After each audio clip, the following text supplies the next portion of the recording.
How the heck are you guys? I'm Fastidious. Welcome to my channel and welcome to a video breaking down the upcoming update in Watcher of Realms. This is going to be, I guess at this point, our May update coming the last week of April. April the 22nd should be over by that evening. This is a great one. It looks really promising. I was a little concerned because if you guys don't know, the update we had at the end of March was amazing.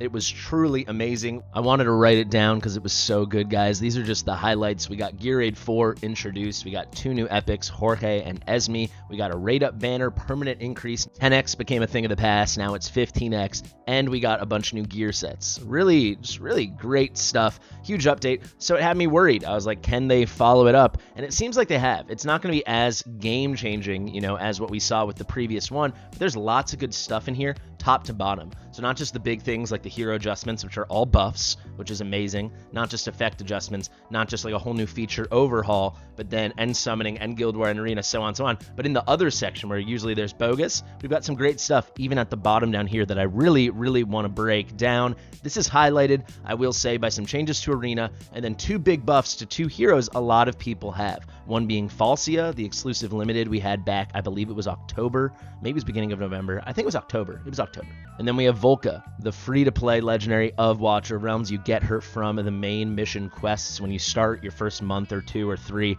however long it takes you to do. She's getting a huge buff. We got to break all that down and so much more. So let's get into it. Fastidious. Fastidious.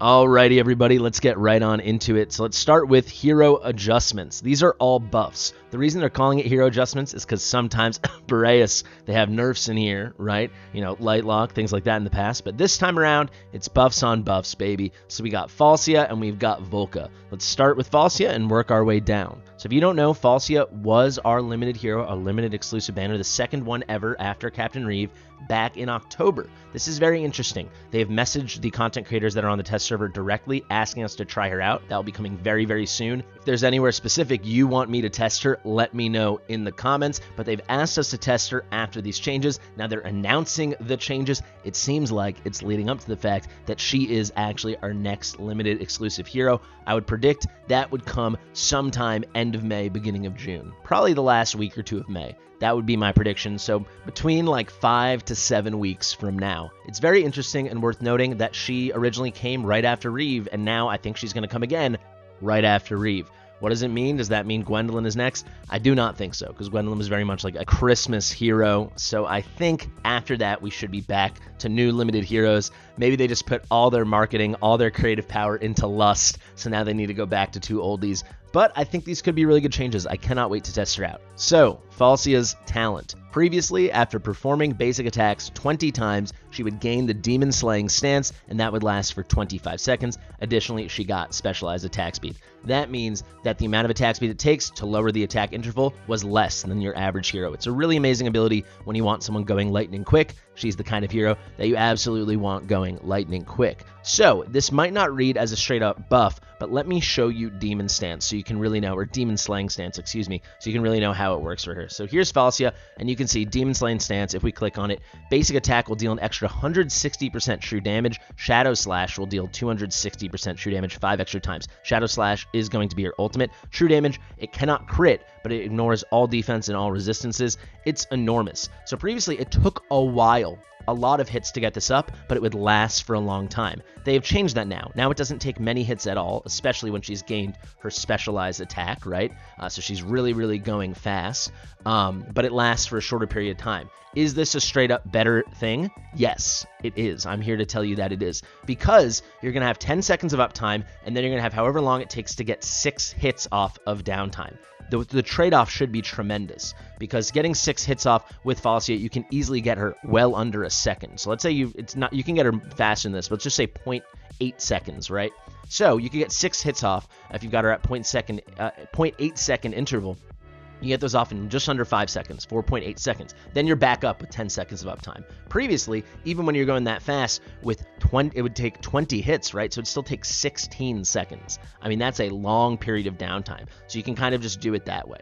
At least she more reliably will have strong uptime on her demon slaying stance, that's kind of huge. Moreover, because she'll be exiting and then quickly re-entering demon slaying stance very frequently, she can benefit a ton from this new piece in the next part of her kit. So the boost to Adrenaline Rush, which is one of her passives. When deployed, immediately enters demon slaying stance. That's going to last for no longer 35 seconds, so 10 seconds. That part's a bummer, but it's a two-parter. The second part, unrelated, when she does enter demon slaying stance, that's going to grant 10% extra rage each time. So now she's going to be going in and out a lot. Every time she's going back into the stance, she's boosting her rage bar 10%. You really want to maximize the time that you've synced it up between her being in the demon slaying stance and her ulting with her ultimate, which that's where the huge damage comes from. That's where you get the 260% at base level true damage, all that amazing stuff, and the multi-hitters. So now if we go to the other changes, this is where I think it is all but 100% confirmed she's getting a banner. Look at that, Awakenings. Awakenings on a limited hero. They really want you guys pulling for not just Falcia, but many copies of Falcia. So her Awaken level 1 previously gains a shield with a strength of 2,000%. Now it's just 800% attack speed boost upon entering the stance. That's crazy. The stance now is going to last for 10 seconds. This is going to last for 10 seconds, and it's an 800% attack speed boost. Shoot, I'm going to have to pull for her. This A1, I think, is going to be near required. If you guys don't know, there's a hard cap on attack speed at 1,200 in this game. It is not going to take much at all getting her fast enough. Where an 800% post-deployment attack speed boost will get her up to that 1,200. Literally, she only needs to be built with 150 attack speed. You'll want to build her with more, but very comfortably with any decent build, even less than decent build, you'll be maxing out her attack speed. It's going to be like Setram at the end of his ultimate. I'm assuming I'm reading this right. If you guys don't think I am, let me know. But that really is how it reads to me. I think that's absolutely game-changing. I think they're setting this up that you need A1 Falcia. Like, Falcia should be better. I will test all of this. Do not worry, guys. Again, let me know what you want to see me do. But I think her A1 is going to bring her from, like, oh, she's better to, wow, what a hero. That's crazy. So now her Awaken 5. Before, when the hero's in demon slaying stance, she becomes immune to death when receiving fatal damage. However, once the effect ends, she will instantly die. This was like the worst A5 in the game. It's like a slightly delayed death, but it, you know, it just sucks. I hate it. Anyway, after, when the hero's in demon slaying stance, gains 30% basic dodge rate. So dodge is something, you know, a couple of heroes have it, or the only hero that really comes to mind is Kineza. Are there other dodge heroes? Please let me know. I feel like, is Cyclone a dodge hero? Can I check that really quickly? Is that going to be a total waste of time? Let's see. Part of me is thinking Cyclone is a dodge hero. Yes, Cyclone. Okay, so it's Cyclone and Kineza. Look at that. We got a little glossary right up in the noggin. So now she's going to get dodge. Is this A5 worthy on a limited hero? I think absolutely not. However, it should make her supremely tanky. 30% of the time, she's just not going to get hit. It should help for a lot of stuff. She's already a Northerner, so she'll be getting shields and stuff, so she'll have some innate tankiness. We can check out very, very quickly what her base HP is. If it's anything not totally embarrassing, she should be good to go. But I don't know how important that A5 seems. It definitely seems okay. I don't know if that's something people should be wailing over. I'll tell you, it definitely reads like it shouldn't be. But no question, that A1 is blowing my mind. 19.1, it's pretty solid. It's not crazy, but it's not bad at all. It's slightly above average. Okay, lovely. Let's continue now. I'm going to be pulling for her. Obviously, testing will happen first, but that A1, I have her already, but that A1 sounds outrageous. Whenever she's in the stance, that's when the real stuff is happening. All of a sudden, she's lightning. And you know that every basic attack she's going to be hitting, whether she's ulting or not, is going to have some semblance of true damage. She's going to be, I think, a boss deleter. That's how it reads to me. Obviously, I'll test everything myself. Now we got Volka, the Blood Mother. We all know Volka well. You get her from the Volka missions, all the quests you follow when you first start playing the game, you know, up until maybe the middle of the mid-game, end of the mid-game, that part, right? So Volka, basic attack, extends attack range from 1 tile ahead to 2 tiles ahead. So her that's amazing. So her general basic attack range is now 2 tiles. You can put her behind people. That's pretty huge. Damage remains the same, but previously it would hit up to 3 targets. So that's more like a multi-target attack. Now it's going to be 5. So it's either whether you want to look at it as a bad AoE or a really good multi-target. That's a huge improvement. Now, Midnight Requiem. This one's going to be a read. So this is one of her passives. Before, when the hero has 5 stacks of Scarlet Ferment, each of her attacks consumes 2 stacks, dealing 260, 260, 280, 280, 300. Looks looks like that's going to get boosted, and that damage is going to go to 10 adjacent enemies and inflicts 30% damage reduction, so they deal less damage towards you, towards her and her allies, all your heroes, and lasting for, okay, the durations are all going to be the same. After, however, when you have those 5 stacks, she will consume 2, and now she's going to deal slightly boosted. So the first 2 skill ups normal, but then at skill level 3, it's going to be 290 instead of 280, then 290 instead of 280 at level 4, and then at max, if you're going to max skill your Volka, and perhaps it's going to end up being, once we test it, a lot more desirable to do so now. It's going to go from 300% at max to 320%. It's not huge. It's like 1/15th higher, but it's something, again, up to 10 enemies, and now it's not just adjacent enemies, it's within 2 tiles. So it's a big AoE. I'm assuming they're going to give her like that hot sit Dolores, hot sit when she's ulting, or like that standard Dolores constant range we've grown to know. Everything else is the same there. Now her A5, and this is huge because getting A5 Volka is so hard. If you guys don't know, I have A4 Volka. You get A4 Volka. Let me pull her up for you right now. You get her from stage 150 of Tide. Actually, this is a fun part of the video. I never awakened her because she doesn't get to play too much. But there you see, you get a Volka specific Soulstone. I got this 2 weeks ago, maybe. I slowly chip away at Tide. For anyone who doesn't know, completely side tangential chip, has nothing to do with anything. I just do Tide, like, I check in like once every month or two, because you reach a point where it's such a slow slog. I'm just waiting, farming, doing my stuff daily, getting my Tide talent so I can upgrade this stuff, and then I revisit when I see the number getting higher. I move my gear around a lot, so it's not like I can just check in on Tide every day. But you see right now, this just gives me a good sense. I'm at 9.6 million.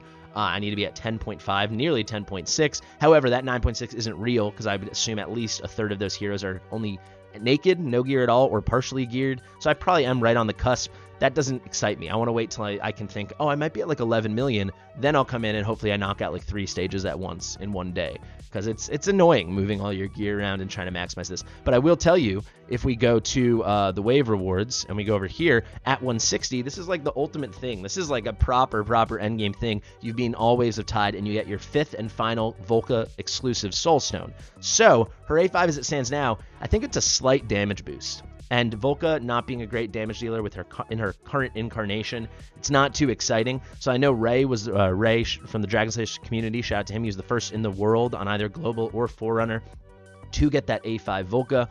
And I think it was an improvement, but it's not thrilling. 30% extra damage to targets inflicted with debuffs. So in a lot of cases, it's nearly always 30% extra damage. But when the damage isn't that good to begin with, at best, it would just make her not very good damage, maybe closer to respectable. Now, let's read it together. I probably should have read it first, but I think it should be a lot better. Now it's 45% extra damage, so that's 50% more than it was, right? From 30 to 45, another 15%. And during the ultimate, her passive consumes only 1 stack of Scarlet. Okay, amazing. That's really cool. So before, we consume those 2 stacks. Before, during Blood Source, you have this, and then Midnight Requiem is a passive, an auto passive that would happen every time she reached 5 stacks. Now, if you're doing Blood Source, and during that time, she gets her Scarlet Ferment up and hits those 5 stacks, because you can see she's going to gain 2 stacks of Scarlet Ferment during her ultimate. Now she's only going to consume 1, so it's going to be a lot easier to hit 5 again, because you've lost one fewer, and then you can get another trigger later on of Midnight Requiem. And we saw that's going to be another buffed ability of hers as well. This should be huge. I bet you people have already done some testing for Volka. I cannot wait to do it myself. Good opportunity, guys. I know with new heroes coming out, there's a few of us on the test server and people test them. I always do my own testing. You know I'm not going to watch other people's videos, so I will have my initial take, my impressions, like what you're seeing here, and then of course I go in and I test everything. Hopefully sooner rather than later, but you know how it goes.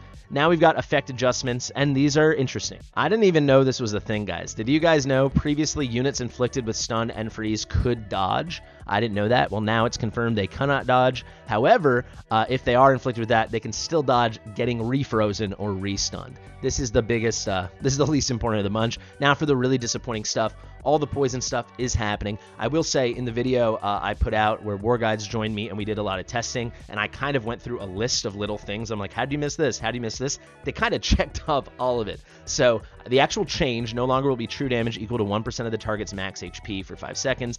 Now it's going to be continuous magic damage for 10 seconds. So it's going to be based off of attack, not target's max HP. So if you don't have a good source of attack and you can't build a lot of attack, a hero becomes useless. Very disappointing. and then poison effects from different sources can coexist. Before they could not, right? So you can build stacks together, but again, you need lots and lots and lots of attack to make those viable. So do you want stacks from Great? You've got it from Aracha, and now you're getting it from Cuke, who has like no attack, or worse, Screef or Cutter? No, right? So that's a bummer. However, a lot of these little bugs, like directly in the video, I showed in detail, zooming in and everything with my editing, that for Esme, it was only lasting for 5 seconds, not 10 seconds like they said. Now it's 10 seconds. That should have really crazy uptime because she can just keep refreshing it.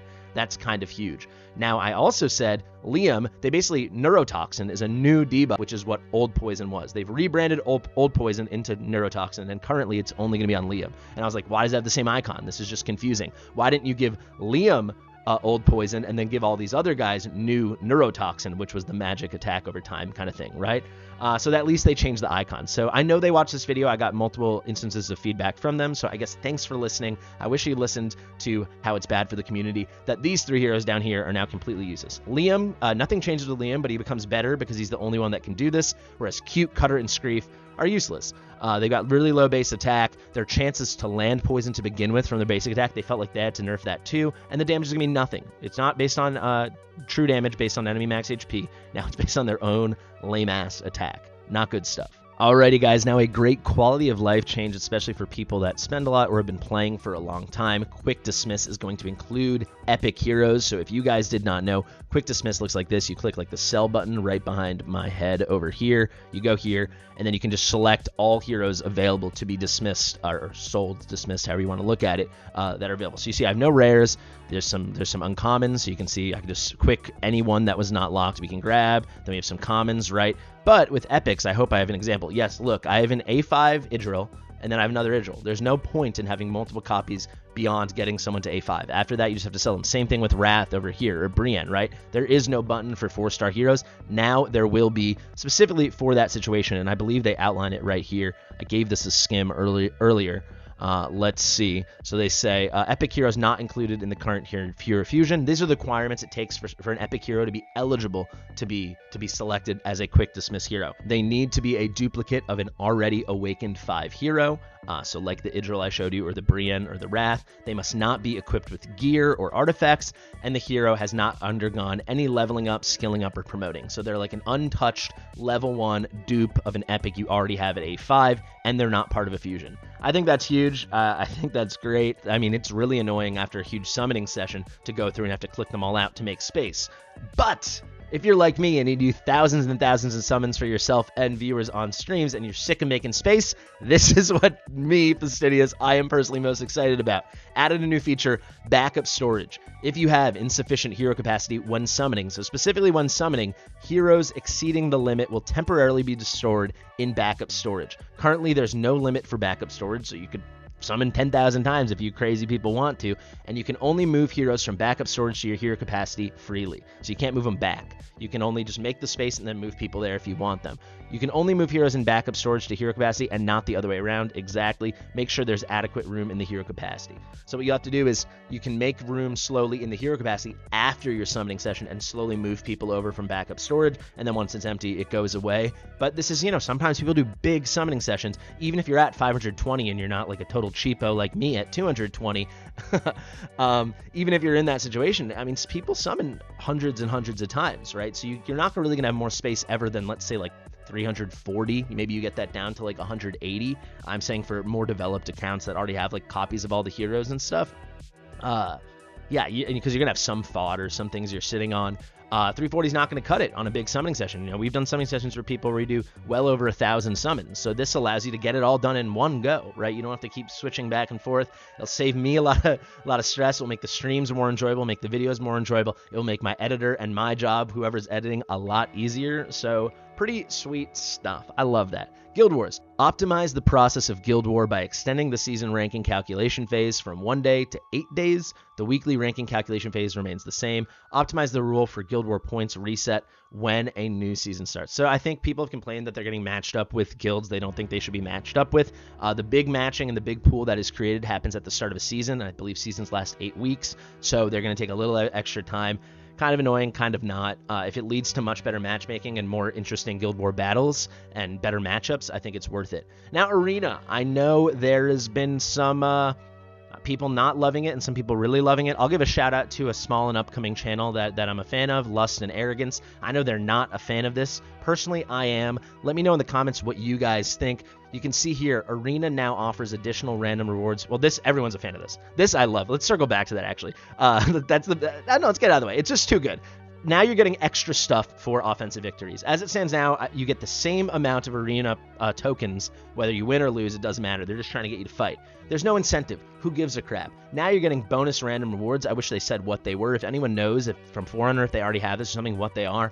But even if it's like every 100 arena battles, you get like 2 legendary skill shards or something, or like 2 ancient summoning crystal shards, I think it's way better. It's like a reason to do it. Now for the part people don't love, Lust and Arrogance we're not fans of. For Overlord rank and above, you will not see the names, guilds, and battle power of the opponents.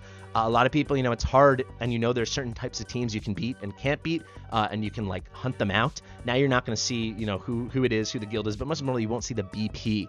So the reason they got rid of the names and the guilds is so like people can't boost each other at the very top of Apex. People going for those top rankings, there has been issues with that. So this is why I don't mind it. I think it's a good solution. The other reason I think it's a good solution is this only kicks in after you reach Overlord. It's kind of hard to fall out of Overlord. If you're not good enough to comfortably stay there, but you were able to grind up there, you can keep grinding. I think you'll be able to get it. And if you're the kind of person that just stays in Overlord, once you're there, you don't really fall out. If you got a half decent defense with any gear on it at all, honestly. Maybe that'll change now that people can't see. I don't know. That would make it more interesting. I think changes to Arena are a lot more needed in a global sense than these specific little targeted things they always do. Arena, as I see it, and you guys can disagree with me and let me know, just sucks. It's just not good. I like Guild Wars a lot more than Arena. Guild Wars has its own problem, but Arena specifically, when it comes to PvP, is not fun for me in this game at all. I consistently skip it. I will say, number 1 here is going to make me probably use all my permits a lot more, especially if the additional random rewards are good. I highly suggest if you were like me and you're sitting on a little stockpile, which I have slowly been getting lower. This got pretty high. But if you're sitting on a little stockpile like this, keep sitting on it until the 22nd or the 23rd, whatever time zone you're in, when this comes into effect, and you can actually get whatever those additional bonus rewards are from your W's. I think that's pretty important. But yeah, let me know if you guys agree with me or with Lust and Arrogance. I think overall this is a good thing because boosting is bad, and what encourages spending in these games is competitiveness, and that undermines competitiveness. So it's going to hurt the growth of the game financially, and thus hurt the growth of the game. Period. It's not a good situation for all of us to be in. So I think it's necessary. Let me know what you think. And then we've got defeats at Platinum 3 rank are now deduct more points. Okay, so it's going to be more aggressive and a harder push, so maybe you won't just be able to have your defense carry you. Pretty interesting stuff. Definitely let me know what you think. Others, legendary skill crystals can now be looted from Void Rift. I'm 100% in favor of this as long as it's not replacing something else we like more. They'd better not be taking more ancient summoning crystals from us like they did before. But I think overall, there's almost certainly this should be good. The upper limit for summons reward has been increased to 30,000. If you don't know, it maxes out at 10,000 right now. I think 10,000, if not like the low teens. Crazy summoners, let me know. Special K if you're watching, or one of those guys. 30,000, they're just admitting, hey, our players are degenerates. Let's let it go up to 30,000. I bet you they thought, 10,000's fine. People won't summon much more than that. Lots and lots and lots of people have gone over 10,000. Yours truly over here, granted, I get lots and lots of diamonds, but I'm sitting at 7841. So good for me as well, because I'll pass 10,000 in the next few months, I'm sure. I am summoning way less nowadays, because where the heck are our diamonds? But no reason to waste any breath on that. So yeah, and you'll get some more summons rewards along the way. I think it'd be cool if I was them. I'd make like a legendary selector ticket at 30,000 summons. I mean, it's such a crazy number that so few people reach. I hope the reward is worthy. I will also say, from people that have already gone full degen and already passed 10, 15,000, 20,000, 25, maybe 30,000. I hope they can get backdated, retroactively, get all the rewards they missed along the way. Now we've got power saving mode to background fight. I love it. I love power saving mode, especially if I happen to be playing on my phone. It completely overheats my phone. I don't play on my phone much, but the game really overheats my phone personally. Then we got daily requests. Now grant 10 auto fights instead of 6. That's huge. That is huge. That's 66% more auto fights. Amazing. Up 4. I love that. Idle rewards now grant 2 more auto fights. So if you guys don't know, the idle rewards over here. So what is it? I just got 2. Now it will be 4 after this update. Really good. They are listening, guys. I know people love to whine, but they're listening. This is something people complain about, and they're listening. Optimize music and sound effects. You guys will have to tell me. I always play on silent. Introduce takeover feature. I have no idea what this means for the first 5 chapters of campaign hard mode. I do not know what this means. Let me know. And then this is a little thing hidden at the end. I know the video is going long, but I do want to talk about this. They added multi-language voiceovers for over 36 heroes. So this really shows that they have a commitment to growing the game more, right? If they're translating these, I don't know what languages we have now. I'm guessing, you guys can tell me if I'm wrong, I'm guessing we have like Russian, English, Chinese, Portuguese, Spanish, German, maybe. If they're, I don't know what, I wish they told me what languages, or maybe they didn't, maybe it's just English. I don't know. You guys have to tell me that play with sound on, or please tell me. But this is a great sign. This is saying we want to appeal to more audiences. We're investing in voice actors for this stuff. This, of all the notes, might be the one that really got me, just for the health of the game, the most excited. Maybe I'm just, you think I'm keying on something random, you can tell me. But to me, this is pretty darn sweet. All right, now to a huge change. I actually never made a video about this because instead I went straight to the devs, and I also posted, the way anyone else could. I submitted a complaint in Discord. I talked a lot about it behind the scenes and on stream. This was a big bug. If you do background fights and you have non-max level heroes and they were deployed, but you had a background fight on, they got no XP. Normally they'll get some semblance of XP. They were getting no XP at all. However, now absolutely you will get XP, and it will convert fully into XP potions. That's going to be even better because now you can choose where you want to put that XP. So you can be farming it up with any not max level hero for their star up, and now you'll have the currency. It's not much, right? It's like, I think depending on what the fight is, it's between like 30 and maybe 70 XP. Maybe it's a bit more for XP raids specifically, but it isn't much. But if you're doing hundreds or even thousands of runs across all these different things, a lot of us were feeling the hurt that we're using background fights. Actually, me personally, I stopped using background fights because of this. So now it looks like they're going to fix that. You're going to get the XP. It will be fully converted into XP potions. I think that's lovely. And anyone that was using it before the update is going to be compensated. Will they be able to go back and see how much XP we missed out on? I doubt it. I think what happened on Forerunner is they all got like 200,000 XP potions, which for some people that grinded super hard is going to be a little low, but for people that didn't grind that hard since the last update, that's going to be pretty high. So all in all, I think it's completely fair. I wish they addressed it earlier. I reported over a month ago, but all in all, it's pretty solid. Now, number 2, optimize the recommendation logic for gear recommendations. So they're changing the thumbs up logic. If that's a good thing, I'll believe it when I see it. They've done this before, and it didn't really move the needle. But people always ask me about thumbs up, and I'm like, just ignore it. It's rarely right. But if it's good, that'd be great. Adjusted the text color of guides in Immortal Codex. This is something I said, devs, if you're listening, go back to my Furious Torrent Pelagius video. They really watch my stuff. It makes me feel happy. I said, this is illegible. Fix it. They did. Thank you, guys. And then highest point in Immortal Codex will now refresh in real time. Interesting. Okay. So I don't know if this is saying on rankings or in the middle of your battle, if you break your highest score. This is unclear to me. Let me know what you guys think. And finally, optimize the red dot logic of demon soldiers. Yeah, that's kind of silly. And time talents, you just get those red dots all the time. I think it's going to be a great update. I really do. I'm feeling positive about the game right now. If you asked me 3 days ago, I might not have been feeling positive, but right now, I am. Guys, let me know what you think about this update. I think it's looking pretty good. Let me know how you want me to test out Volka and Falcia. Please actually do. I really love the community input. I'll probably make a post on my Discord, the Fast and Fastidious. If you've not joined yet, link is going to be in the description. I've been Fastidious. Share it with your mother. I'll see you real soon.